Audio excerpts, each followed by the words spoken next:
The purpose of the Education Response Plan 2, which will be implemented for the period of 2023 to 2025, is to mobilize resources and coordinate efforts towards increased access to quality and relevant education for refugees and host communities.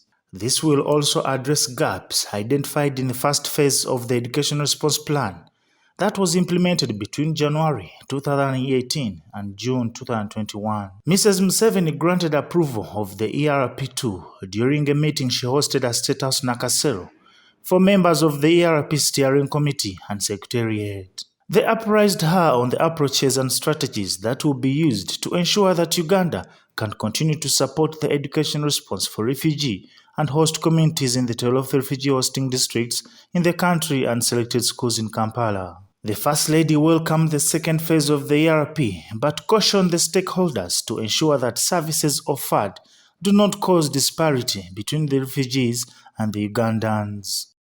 Our own sector of education must know what the refugee program is doing in the refugee areas, so that instead of planning for those areas, they plan for the rest of the country where this funding is not going all the time, so that we are not skewing up our education sector program. You, the Secretariat, must have all this at the back of your mind all the time.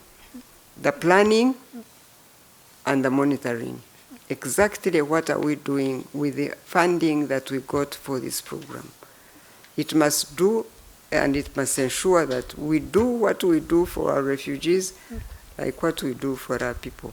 For the host communities, of course, but also it must be at par with the rest of our planning. Otherwise, it will look like we're taking more care for refugees than we're doing for Ugandans, and really, that doesn't go well.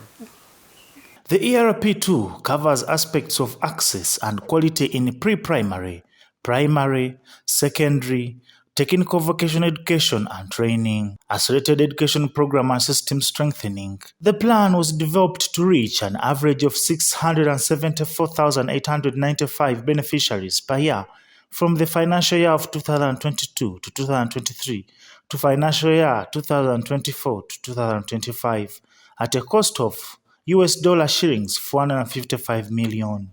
The plan will be implemented in the refugee hosting districts of Adjumani, Yumbe, Koboko, Lamu, Mandi, Obong, Terego, Isingiro, Kamwenge, Chegegwa, Chikube, Chiliandongo, plus Kampala.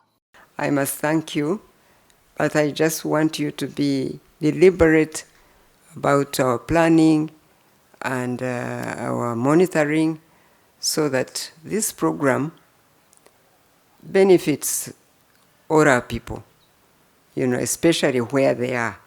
But also keep in mind that it shouldn't be more than what we do elsewhere.